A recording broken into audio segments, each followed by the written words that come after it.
Annual Research Symposium. Hard to believe it's been 14 years. Before we get started, one of our students asked if I would have all the faculty who are here just stand up, raise your hand, raise your hand, stand up so we can know who's here. And I'm going to start with the front row here. Dr. Cummings is an adjunct here. Can you stand up, raise your hand? Dr. Koval is one of our full-time faculty members. Dr. Paul Badger is here. Jessica Paul Badger is here. Dr. Panchal is behind her. And I gotta look through the room here. Go to the back corner. Oh, sorry, Dr. Green, excuse me. Dr. Green teaches in the bioinformatics program. I should know, I actually took a course with him. Let's see, I'll go to the other side here. Okay, thank you. Dr. Kondo, Dr. Beatrice Kondo. Let's see, Dr. J.B. Austin. And Dr. Bob Lessig. Who did I miss, anybody? So for you, if you want to stop and talk with them afterwards, please feel free to talk with the faculty if you didn't get a chance to beforehand. Though for all of you who are trying to get on Blackboard, by the way, it's down. So hopefully your faculty member contacted you and told you that you have a little more time on your exams. So today, I'm truly pleased to introduce our speaker, Dr. Barry O'Keefe. Dr. O'Keefe earned a Bachelor of Science degree in Botany from the Michigan State University and a Ph.D. in Pharmacognosy. Pharmacognosy is studying of plants as medicinal products. From the University of Illinois at Chicago. In 1994, Dr. O'Keefe joined the NCI Laboratory of Drug Discovery Research and Development to study novel proteins from natural product extracts. Dr. O'Keefe is currently the acting chief of the Molecular Targets Program and head of the Protein Chemistry and Molecular Biology section. He is also chief of the Natural Products Branch, Developmental Therapeutics Program, Division of Cancer Treatment and Diagnosis at NCI. But without Barry, there would not be a fellowship in the Molecular Targets and Drug Discovery Technologies concentration. I have written down here 2003, but you think this started in 2001. We started on this path for biotech and NCI, where we began discussions with Barry and Dr. Jonathan Wiest about the possibility of a master's fellowship and a concentration in what was a growing area of high throughput drug discovery. Dr. O'Keefe helped us develop the courses and the concentration, and with Dr. Wiest, we launched the first fellowship program. The first fellows came in 2004. That fellowship has been a model for several other fellowships that we've had in the program. And over the 15 years of the fellowship, we've graduated at least 45 fellows. We are so pleased that Dr. O'Keefe accepted our invitation to speak with you this evening. So please join me in welcoming Dr. O'Keefe.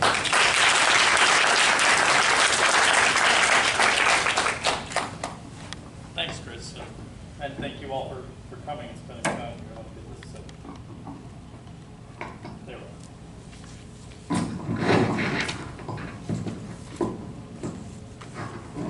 we go. Okay, is that better? So one of the things I will take credit for is when we were working out this arrangement with Hopkins to set up this whole program, one of the things the NCI insisted on was that they host a symposium every year like this, and that they provide food and drink. So I just want you to know we did have good intentions, at least at that point. Okay, so let's make sure we're all good here. What I want to talk about a little bit tonight is a little bit about drug discovery, a little bit about natural products, and kind of give you an idea what it takes to get something from the initial discovery, like, oh, I found something cool in the lab today, that first cool result, to, oh, this is in a clinic and helping people. And really the take-home message of this is that you're kind of never done. Your work is never done. It's a continual road, and you think you're done, and you think you've gotten to an end point, but it really just leads to something else. And that's not something to be afraid of. It's something actually that makes the work that much more interesting, because you can never know enough in your own group and with your own people to take something to the clinic. You're always going to be dependent upon others, and that's good. And then you're also always going to need to learn new things, and it's going to take you out of your comfort zone into things you didn't think you'd be studying before, and areas of research you didn't participate in before. And that's a good thing too, because it's important to keep that sort of ideal going in your career so that you can kind of constantly kind of have that cool feeling on a Friday afternoon where you get some good data in the lab and you get to think about it for a couple days and maybe have a glass of wine or something and encourage research to go forward. So, first thing, we'll talk a little about natural products. A lot of you might not be familiar. When I show this to a lot of the folks at the NCI, they're like, oh, show me something new. What have you done for me lately? But these are a bunch of natural products that are approved drugs, most of these for cancer. As you might notice, those of you with any chemistry background, there's a lot of chirality here. A lot of these might have 8 or 9, 10 chiral centers, very complex molecules, all from nature. But one of the things we know is that there's less than 1% of the biome out there that's really been evaluated in drug discovery. And if you've seen some of the recent things about the extinction crisis going on and continuing with more than 1,000 species expected, more than 1 million soon, including microbes, that this is changing rapidly and our ability to find things is changing rapidly. So one of the things, if you look at this kind of more globally, what you see is that approximately 30% of all the approved drugs on a yearly basis, if you average this all out, are derived from natural products. So that's everything. Small molecule drugs, there's about 30% of those that are derived from originally a natural product structure. They got turned into a drug. And so most people aren't aware that it's that significant amount. And so one other thing you should be aware of is that this is the amount of screening of natural products that goes on. If you take a look and do a PubMed search for just high throughput screens, which are generally the way drugs are designed or found these days, along with fragment screens as well as rational design, you see there's kind of a geometric progression of high throughput screens. If you look at the area in red, that's the number of those screens that actually included natural products. So over the last 20 to 30 years, natural products have largely not been screened in any of the new targeted screens we've seen. And so you see a lot of this like, oh, natural products, if you're in the cancer field like I am, those are the old things. Those are the harsh chemotherapeutics, they don't have good targets, they have the new immunological drugs, they don't interact with things the way, and so they all have the bad side effects. But that's partly because they've never been screened in these targeted assays that you've been learning about here and that have been going on. And so this, if you think about 30% of all of our drugs come from this level of screening, that's pretty good return on your investment, I would think. And so part of what the NCI does is try and encourage people to engage in these kind of activities. So the NCI set about and collects source organisms from around the world. And what you see here are a diagram of a map showing where the collections from the NCI have been made around the world. And these are with letters of collection with the host countries that guarantee benefit sharing with those host countries, because it's not cool to just go around and take people's stuff. So we don't do that. And anything that was actually collected before the Nagoya Protocol and other protocols for benefit sharing were in place, which the NCI is not a signature of, but the NCI abides by anyways. Those are all captured and grandfathered into those protocols. So we collect these organisms with agreement of the countries and have people collect them around the world. And then they come to Frederick, often in bags like this. If they're plant material, they come frozen. If they're marine material, and we extract them and make these bulk extracts like you see here. And we've been at that for a period of time, so that now the library is this. It's over 161,000 plant extracts, marine extracts, microbial extracts from around the world. And so this library is all of the NCI up here in Frederick, not far from here. And we make this available to researchers around the world for free to work on cancer-related things. We are in the process, I'm not going to discuss it a lot today because it would be a whole second talk and I don't want to keep you here that long. But we're in the process of making a partially purified fraction library of this that's 1 million fractions large. It'll be the single largest library of chemical diversity available for screening anywhere. And we're going to make it available to researchers for free. The first 150,000 fractions went out this January. And we're going to make it available not just for cancer, as this had been historically, but for all disease states. Because we think that as the more we learn about biology and how the interrelationship of whether it's immunology today in cancer, tomorrow it could be GI or it could be neurology, we don't know where the new leads will come from. So the best idea is to make this available as broadly as possible, let people use it. So that's what we're doing. What I'm going to talk about tonight, though, is it is an alternative use for this. So up in Frederick, in that big building that you see up here, which is full of freezers. It's just 2 stories of freezers, all the way back and forth, stuffed with all these extracts. There's 230,000 extracts total, a little bit more than that right now. And so most of the time, organic chemists and researchers have looked at these things, and they've taken these, they put them through a column like this, they separate them, and they find small molecules. And so that's what's been done for 100 years. The technology has changed somewhat, but the process and the theories behind it are very similar. There's size, there's charge, there's hydrophobicity, there's only a certain number of things you can separate things by.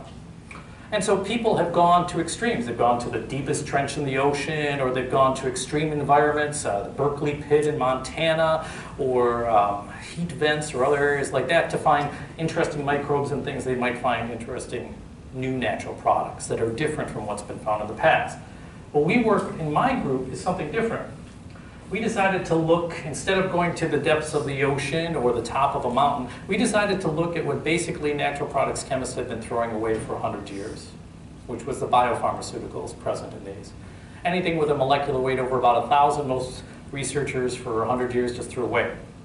They didn't look at it. That was something else. That wasn't going to be a drug. That's not what they were interested in. So what we decided to do was to take a look at those, because there's very good reasons and a huge amount of potential pharmacological space, as I would call it, that's present in those peptides and proteins. So we set about looking at them.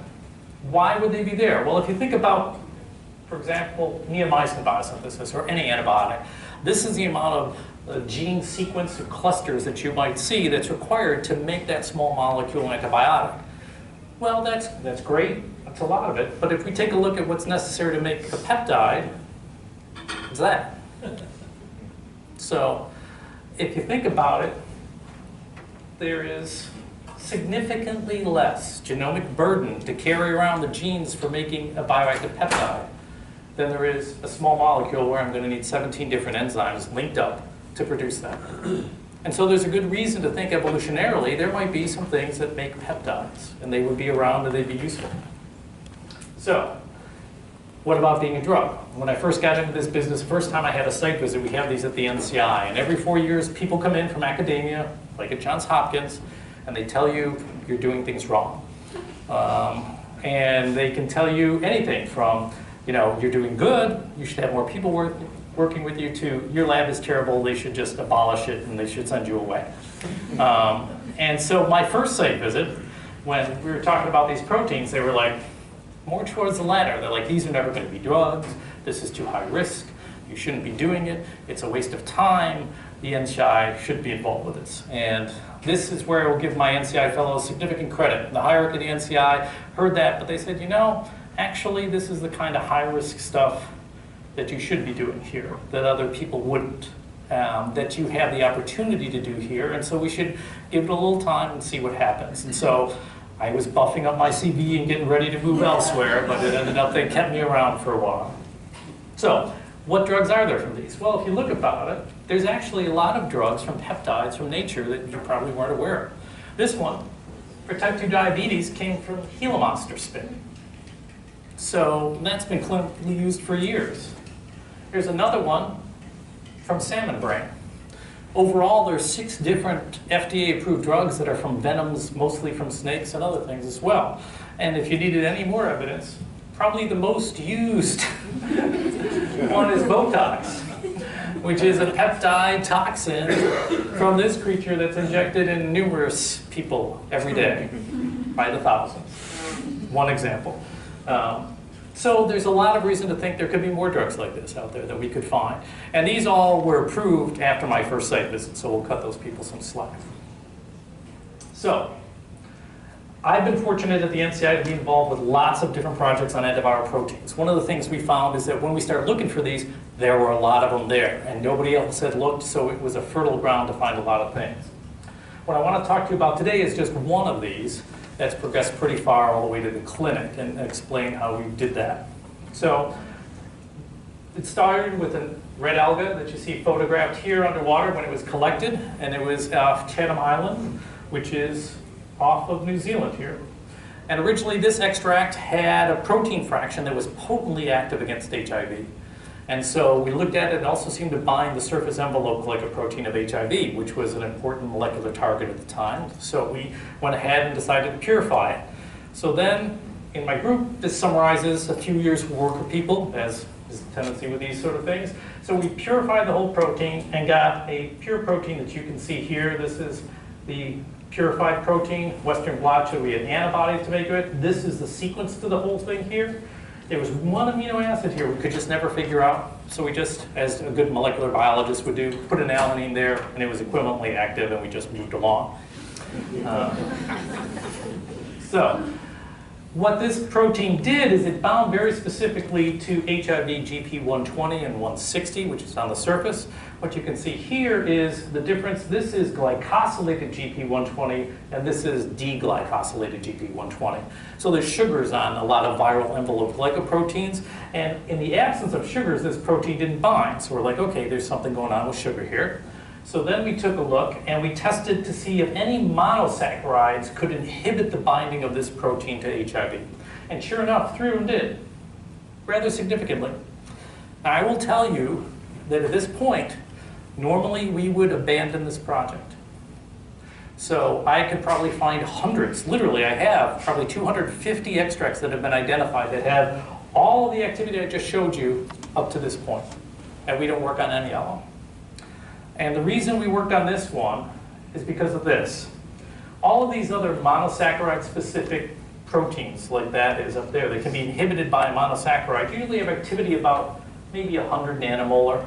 Now that might sound good, but not really. This protein was at 43 picomolar. It was 10,000 times more potent than any of the other monosaccharide-specific lectins that had ever been found. That didn't make any sense. Why would that be? How could that be? So we pursued it.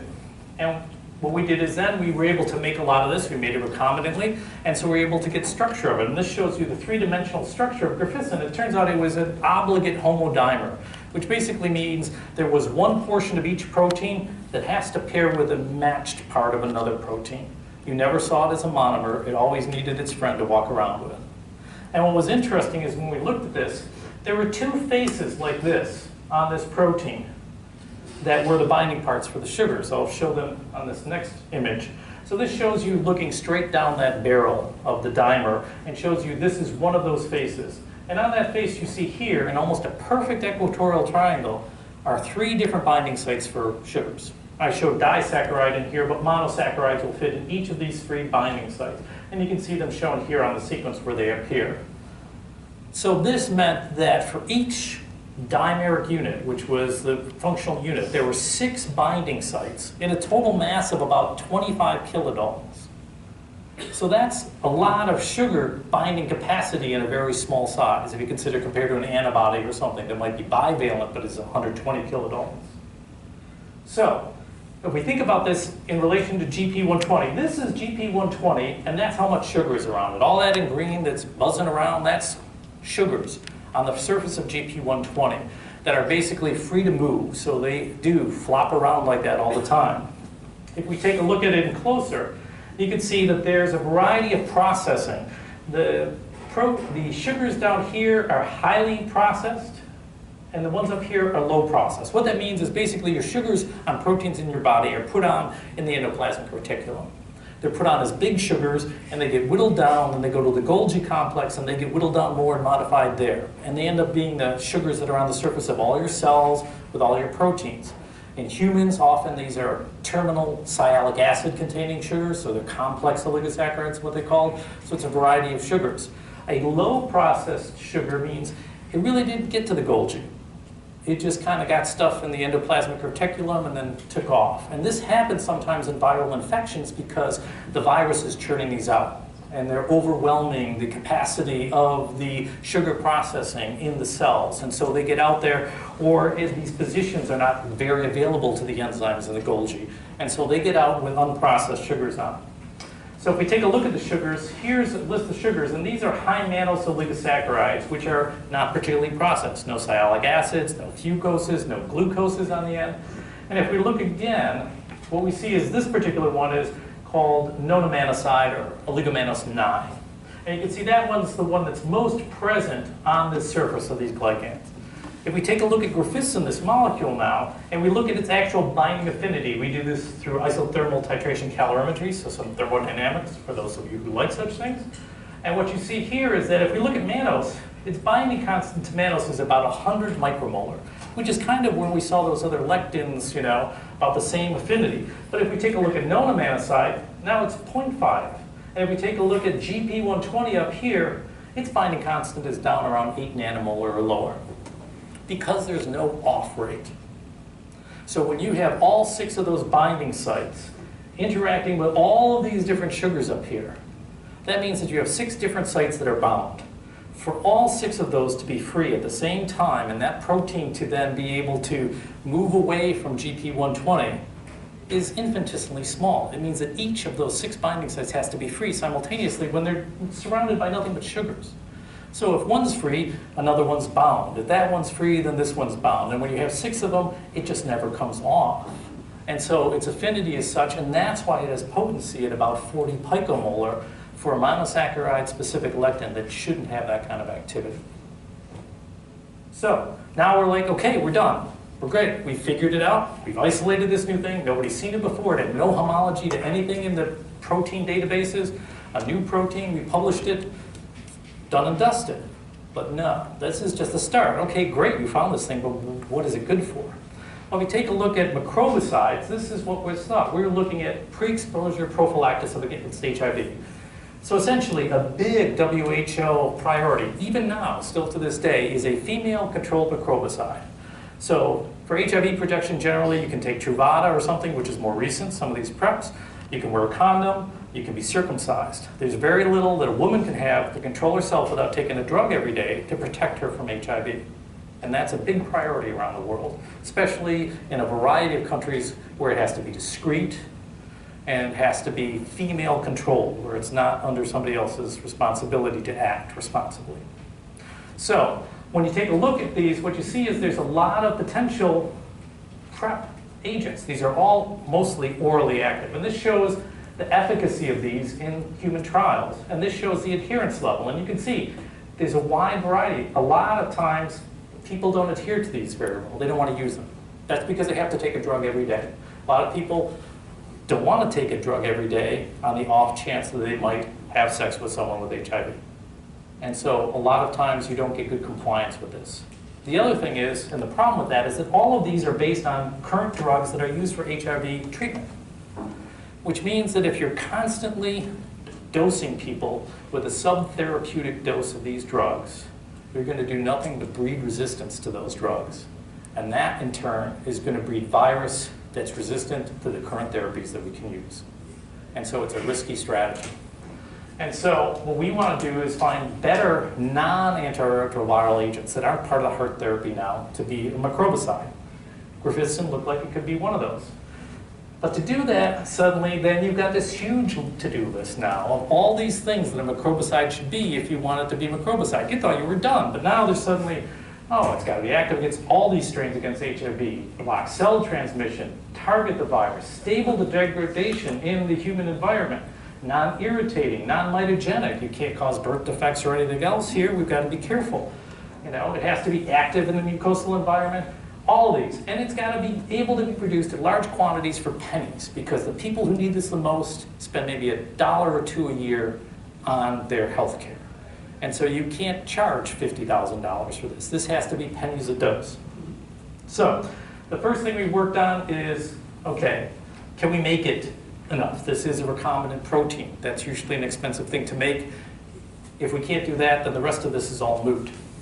And fortunately, we were able to partner with a group that came to us, and they wanted to make this protein in tobacco plants. And you're like, how does that work? And I was the same way. I'm like, that sounds cool. How does that work?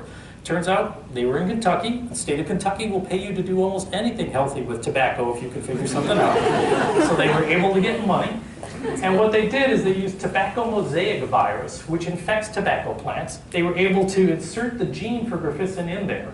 It infects the tobacco plant at about day 14. You then harvest the plant, you chop it up, and you produce graphiscin out of it. And what they found is that with just a 3-step purification process, they could get 99.8% pure graphiscin or better, and get 300 milligrams per kilogram, which was hugely yielding. And so that was one of the most, highly expressing things in tobacco they'd ever seen. And this was all active and pure. Now they've improved on that actually even more recently. So now they can make almost a gram per tobacco plant by refining this process even more. And so now what we were able to make the first time at the lower production yield in a small greenhouse was enough for 1 million doses. Tobacco is pretty precious to people in this country. How did you convince high-level people that it was okay to infect tobacco plants with this virus and it wouldn't potentially ruin other crops? Well, because this is not a true transgenic. So tobacco mosaic virus isn't encoding into the genome. It's not inserting the gene permanently. It basically just infects the plants, and normally tobacco plants just die. And so generally you basically infect the plant by spraying this on or rubbing the leaves with it. You wait about 12 or 14 days, they start to wilt a little, and you harvest them then. If you didn't harvest them then, they would just die. And so it's really not something that's going to get wild and free with the rest of the tobacco that's out there in the field. Even though that's true, this was only done in a greenhouse and under guards and gates and things like that, because they don't do it. Now, we've worked with a lot of other people since then on a variety of agricultural production, in rice, and corn, and soybeans, and a variety of things. Because tobacco is very useful and it's good, but it also contains toxic alkaloids. Those have to be purified away. Also, there's a short time period where you have to process this to get the graphiscin out. And for low-resource countries who want to make this for their own populations, they would prefer to have it produced in a seed that they could dry, keep there, that the rest of the ingredients aren't likely to be toxic or harmful to people. And so we've worked with groups in Brazil, in South Africa, in Spain, in Thailand, in India, a variety of places to try and help them develop technologies where they could make this for their own populations. But also point out, the patent on this was owned by the NIH, but the NIH did what they call a humanitarian patenting strategy. What I called is what we needed to do, which is essentially, it's not patented in countries like South Africa or Brazil that want to make it for their own populations. They can produce as much as they want without paying anybody royalties and help their own population without having to worry about patents. It's only patented in countries that are high-resource countries that might be useful. So we thought that was the best way to work with this. So now we could make a bunch of it. Okay, so now we can do all these other things. I'm going to go through these quick because it gets boring after a while. So these are all founder viruses. Founder viruses are those viruses in HIV that are most likely to infect a person the first time. So a lot of times someone is infected with HIV, they have all sorts of different virus strains within them that they might be passaging. These are the ones most likely to be passed successfully to someone else. What you see in green is their sensitivity to graphiscin. And you can see in most cases, graphiscin is the most, these are all known monoclonal antibodies that were put forward as potential microbicides by other groups working on antibodies. And so these are all some of the most potent, broad spectrum neutralizing antibodies out there. And in every case, graphiscin was the most potent thing. This one, we get a close one, but everything else, we are the most active. And even some were, none of them were active. So graphiscin, broadly active against all the viruses we could test. I will tell you, we also did a study with over 200 different virus strains that were currently circulating in South Africa, including primary patient isolates, and graphiscin was active uniformly against all of them. The most resistant one we could find was only resistant to a level of about 20 nanomolar, so it was still potently active against all of them. So the next thing, is it stable? Well, we took it and we left it sit on our bench, essentially for a week at room temperature, at a variety of different pHs. In every case, it's still picomolar active. We then took it and used cervical vaginal lavages, so what would it be involved with in the human body, and left it at 37 degrees for 24 hours. No breakdown at all. Still active at all the different pHs, still picomolar active. Then we tested it against, this was a different group, not us. They tested it against all the human protease families in your body. So there's 9 different families of proteases you have, which all chop up proteins. That's what they're made to do. That's what evolution built them to do. They do not chop up graphiscin. Only one family, the elastase family, we showed any activity in degrading graphiscin, as opposed to all these others which were degraded by many of those. So it was highly stable to resistance. And you wonder why. Well, one of the reasons is It has a melting temperature of 80 degrees centigrade. If you took this and put it on, it can basically go up to, we could boil it, we could put organic solvents on it, it would always form. It has no disulfide bonds, highly stable molecule. So this meant that we could make this for pennies a dose, and we could transfer it around the world at room temperature, which is huge for a protein, and not have to worry about keeping it cold. And also, it can be sold in blister packs, and you'll see later on some of the formulations are such type of things like the size of a chiclet in blister packs on the streets in Zimbabwe, or in Hyderabad, or in Rio, and women could carry it in their purse and be very discreet and not have to worry about it. And that's because of the protein itself. We didn't make it that way, nature did. So, the next thing, what about, can it block infection on a mucosal surface? So these are cervical explants, which are after a hysterectomy. They take the tissue, they try to infect that tissue with HIV. Before that, they treat it with Grafissin in a gel formulation, or in this case, just PBS, and see if it can inhibit that. And what we found is, sure enough, here it is at 10 nanomolar, completely inhibiting out to 10 days. Infection of the cervical explant. No virus produced. A little bit at day 10. So, why does it do that? Well, one of the things we saw is, shows Grafissin, and here you can see Grafissin, this time we labeled it in green. And this is cervical epithelium. You see untreated, and here with Grafissin, you can see it all just sits on the surface of the epithelium. It doesn't enter. If we mutate all its lectin binding sites, all those sugar binding sites I told you about, doesn't bind at all. And this is CBN, which was another antiviral protein we discovered. You can see it gets all the way through the epithelium. Now, this was important because you don't want this protein to be absorbed into the system if you can avoid it. Part of the reason people didn't want to take these anti-HIV drugs is they didn't want to have a drug circulating, a protease inhibitor or something in their body all the time. This isn't getting in. And we've done several studies, humans and many other animals, and it does not get in the system. So it sits there, and it prevents HIV from infecting. And so we said, well, how long does it sit there? And so we tested it. And here we took cells, these are PBMC cells, which are target cells for HIV infection, and we treated them with different levels of Grafissin. We then washed the Grafissin away and saw if it was still protected. And you can see the inhibition of production. So 100% is good here. And you can see at doses as low as 3 nanomolar, after 24 hours, it still was protecting those cells against HIV, even though you washed away any unbound drug. Well, that was cool, but you saw you could get similar data from this Varaviroc, which is another anti-HIV drug, which inhibits GP41. What was interesting, though, is that we could come 9 days later, and it was still protecting those cells. You could challenge them with HIV 9 days after you washed it away, and the Grafissin was still protecting those cells from being infected because it wasn't getting broken down. It was still there for all those same reasons I just told you. So now we had something that not only could a woman take, not that it would be discreet, that it's not going to get into her body, but it's going to stay there long enough to maybe give her protection for a weekend or maybe a little longer period of time, so it doesn't have to be dosed immediately before a sex act.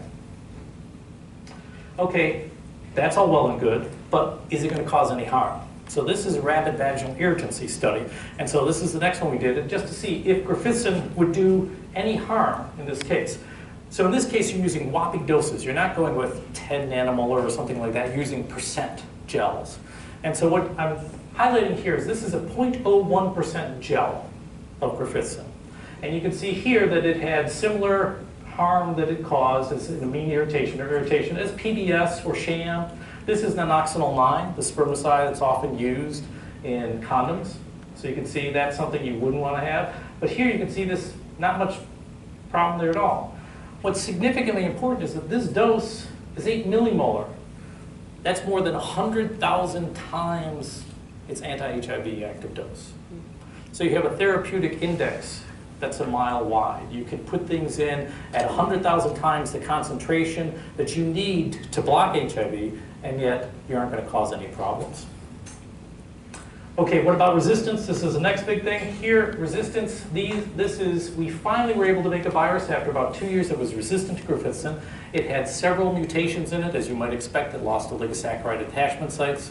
So what happens? Is that going to passage now? Is it going to be, more dangerous to people? Well, one of the things I'll show you here is that this virus that's mutant, here is soluble CD4. This is a mutant virus in light gray here. And what you see is that it becomes much more sensitive to soluble CD4 inactivation.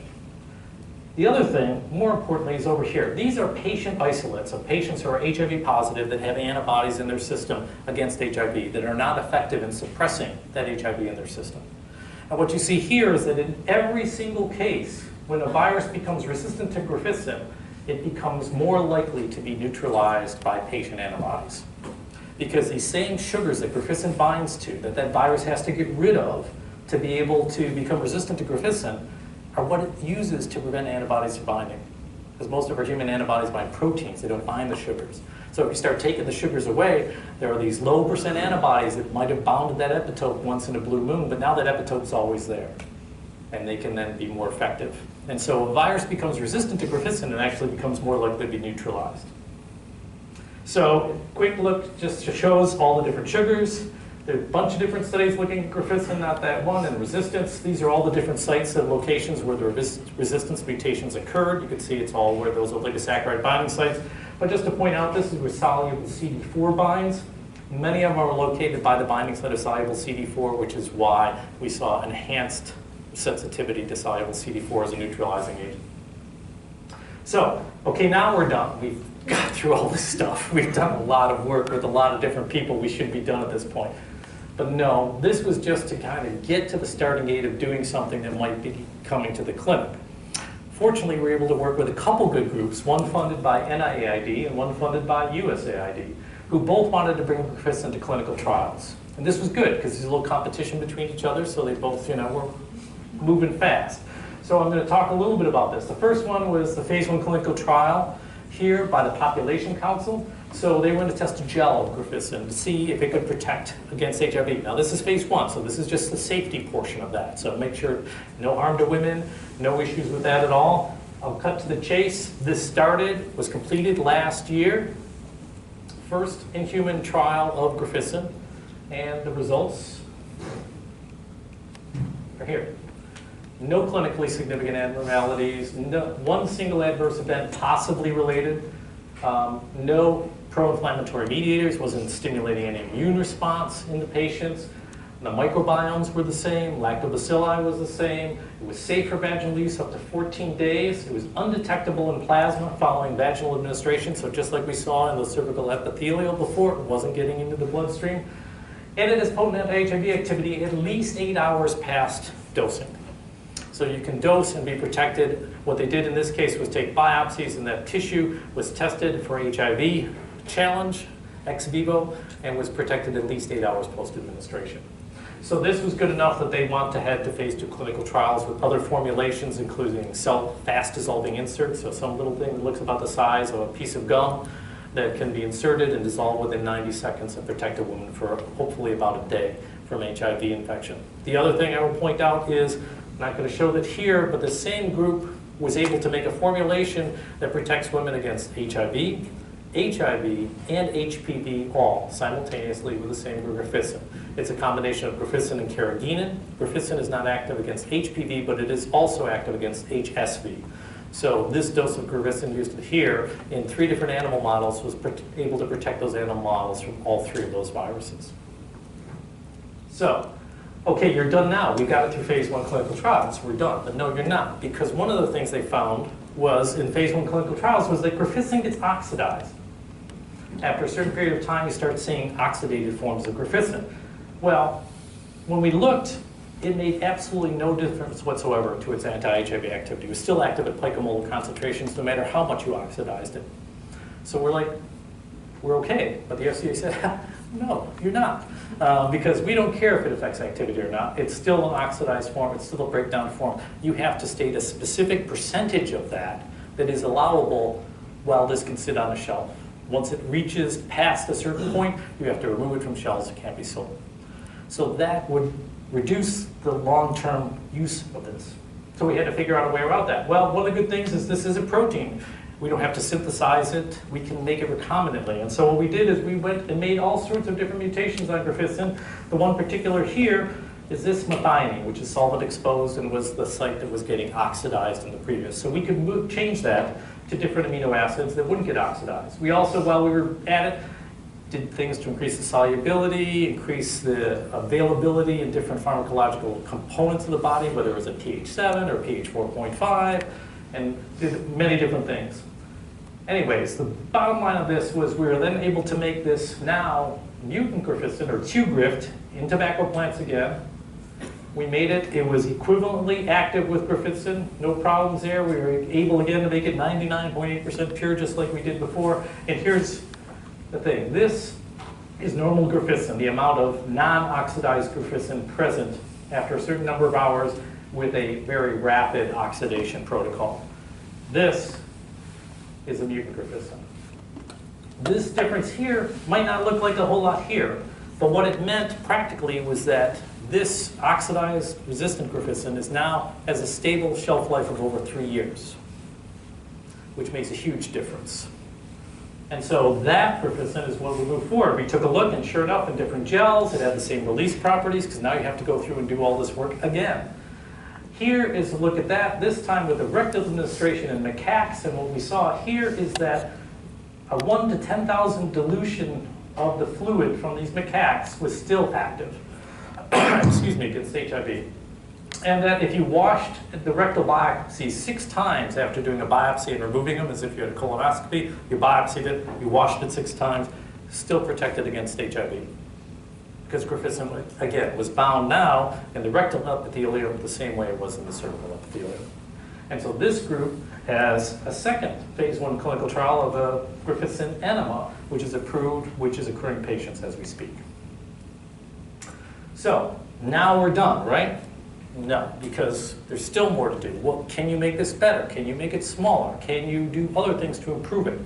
So what we did is we took a look at grafissin as basically is this fixed homodimer that I showed you before. And it has a fixed distance between those sugar binding sites and a fixed angle. That's not variable. So what we did is we said, what if we made it variable? What if we made the distance larger or smaller, or made a monomer grafissin that was obligate? You know, would that change? It was smaller, would it be a better drug, would it not? And so we looked at this. We tested the grafissin monomer, 1,000 times less active than grafissin. Not good. But then we made a variety of what we call tandemers, where we linked by flexible linkers 2 grafissin monomers or up to 4 grafissin monomers. We took a look at these. They were all the proper shape that we thought they should be. They melted as if they were just kind of beads on a string, as you see here. This is differential scanning calorimetry studies. The bottom line is, when we tested these, now we've gone from 14 picomolar in this particular assay, which most people will consider ridiculously potent and no need to do anything more, and we got it down to 1 picomolar active against HIV, which is even more ridiculously potent. But more importantly, we found out a couple things. This is more IPC data showing that we did improve, actually, the affinity for GP120 with these. More importantly, what we found here is when you take grafissin and you bind it to HIV virions, it aggregates those virions. They all stick together because you've got that set angle of that 160 degrees. So one face of grafissin is bound to one GP120 and the other is kind of hanging out there. Sometimes it binds to something on the same virus, but sometimes it binds to another virus out there that comes in and binds in. And so if that happens enough, you get aggregated virus. And so that's what you see here by differential light scanning. You can see this kind of ugly dashed hump down there. That's with wild type grafissin. And that means you're getting a broad dispersion of the size range of the virus upon treatment. What you see with the tandemers, however, is a sharp peak indicating that they didn't. Because now you have that flexible arm. Now, when the first one binds, the other one can just come around and bind on the same virus instead of sitting out in space and waiting for another viral particle to come around and bind to.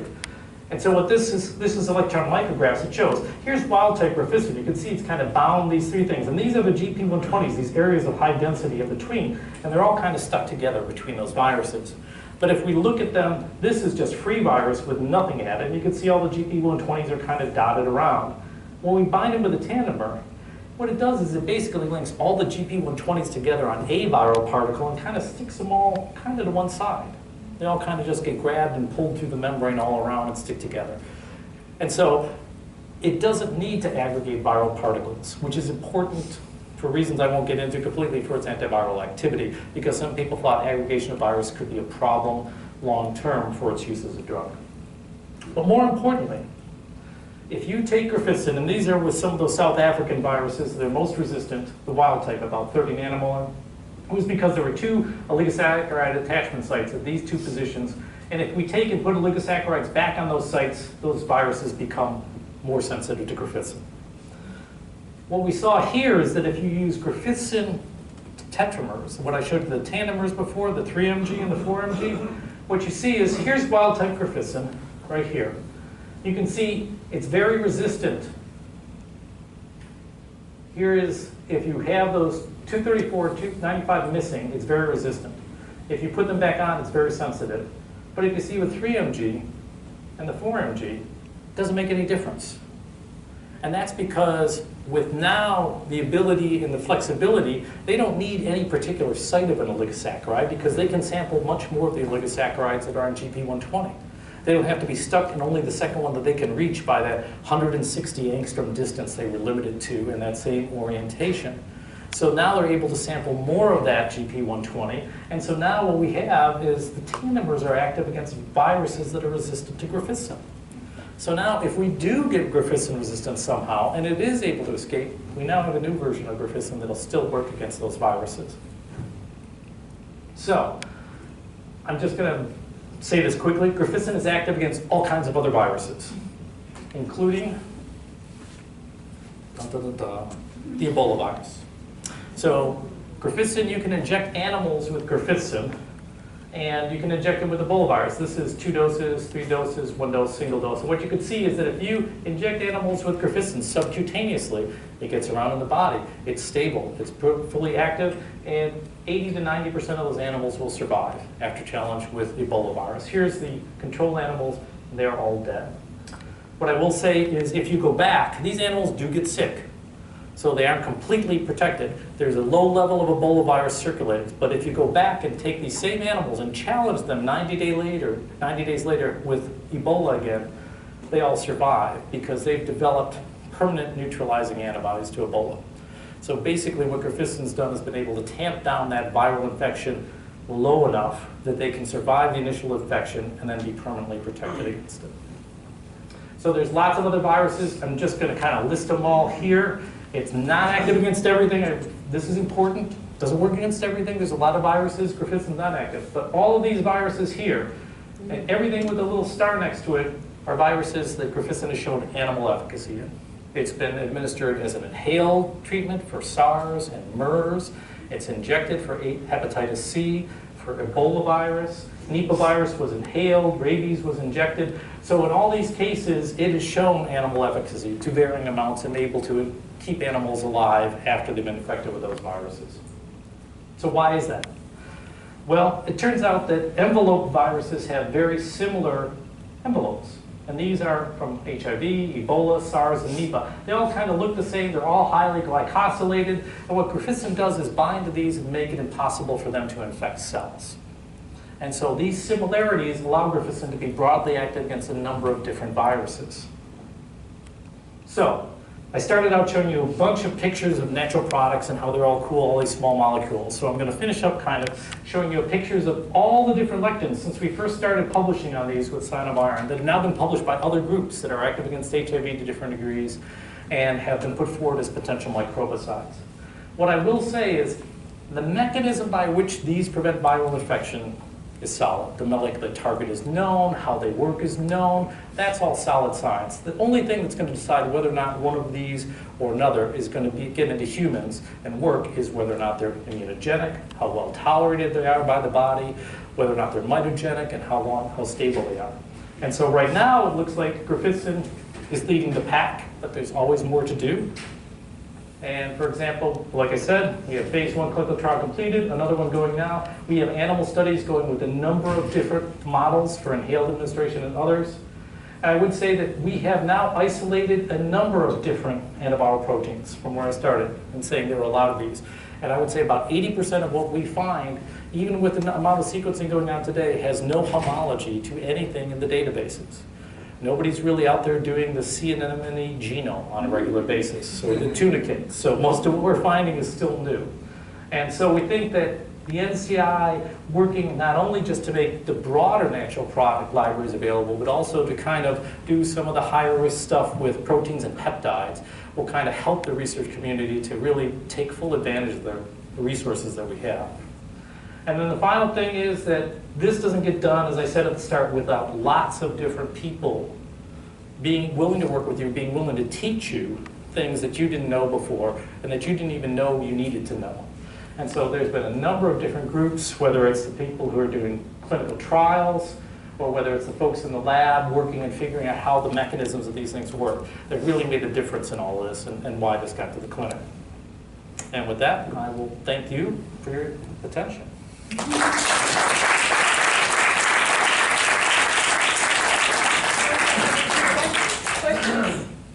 Sure, if anyone still has the stamina for questions. But I might have beaten them all into submission. How do you do an efficacy clinical trial for prevention of HIV? Because you're not going to attempt to infect people with HIV. That's correct. You do it very expensively because you need very large patient population sizes. Generally what they try and do is do it in a population, for example, sex workers who might be more prone to have viral challenges than the normal population. But you're still going to need a very large population, and because you have some efficacy with these other PrEP, you have to offer alternatives. And so that increases the size as well. And because of the low incidence of transmission of HIV, it ends up that doing a phase 2 clinical trial is probably going to cost somewhere between $50 million and $100 million. Yeah, for any HIV prevention agent. But the thing is, and I've had this discussion a lot with the funders of different things. They are concerned that a female-controlled, coitally associated microbicide is going to be hard to see if the patients are compliant. So how do you know if it didn't work because the drug didn't work or if it didn't work because people didn't use it? And so they're much more inclined to do something that's injected or long-term administered. And so one of the things they're doing with Griffithson now is making intravaginal rings that will be able to protect women for 3 to 6 months for a total cost of maybe $15. And so that they have a long-term administration, and so to increase the chances and reduce the patient sizes necessary to get an adequately powered clinical trial. How is the library going to be available? Will it be like at NCATs and any investigator can come? I'm actually negotiating with NCATs as we speak. So the library, we initially made 55 copies of it in 384 plates and have made it available to everybody for free. So all they have to do is pay their shipping costs to send it to themselves and they can have the library. We have the capacity to make another 55 readily, so we can make over 100 copies of the million fractions. So the first set of 150,000 went out this January. There was about 428, 384 plates. We'll have another 175,000 next January and on until we reach a million, maybe a little bit more. And so basically there's an MTA where people have to agree to respect the host country rights and all that sort of thing to be able to use it. Should anything be derived from this, it goes into a commercial situation. Could you take a microorganism from soil sample, for instance, and just infect it with the virus to see if they produce maybe proteins fighting as a defense mechanism? You could. You could. I think long term it might be easier to just collect a lot of organisms and test them yourselves because you could do a directed thing, but you don't know that that virus is going to be active against that particular organism. We found a lot of our antibiotic proteins in marine organisms. There are a lot of viruses swimming around in the water, so enjoy that sushi. But a lot of them also make antibiotic proteins to protect against them. What else? Have you done any genome-wide searches to find out if there are any other organisms producing similar peptides? Yes, we have. I will tell you first, the NCI is uniformly uninterested in me participating in such studies and doing them myself. They just want me to find something else that works, this time against cancer, please. So they don't care why the algae made this or what other algae might be making it. But we do work with other people and provide them plasmids and that, and other groups have studied that and have found homologs to these now. Anyone else? So one of the common numbers that we hear is it takes about 17 years to go from discovery to clinic. And I was trying to follow your citations and figure out the timeline there. So question one is the timeline. Okay. Question two is looking back, is there anything that you think you could have done that would have sped that up at all? Yeah. Timeline-wise, we published the first paper on Grafissin in 2005, and the first clinical trial was 2018. So we beat the 17 years, but not by a lot. I will say, I think, we had isolated other antiviral proteins in the past that weren't developed as quickly, and I think there's a couple things. One, I think, don't sign exclusive licenses for your patents to one particular company right away. One of the things we learned in our early things is companies would license them and then just sit on them because they didn't want them to compete with their own thing. And so what we did is with Grafissin, we said there would only be non-exclusive licensees to put people in competition with each other, so they had to develop things. That's important. Two was making a lot of it cheaply, quickly. The single most important reason why all these people were willing to work with me was I was willing to give them grams of this material for free, because we could make, practically kilograms of it. And that's the single most important thing in able to move the studies more quickly is getting enough. And with a natural product especially, it's usually one of the biggest challenges.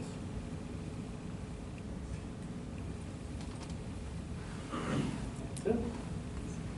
Okay, thank you all.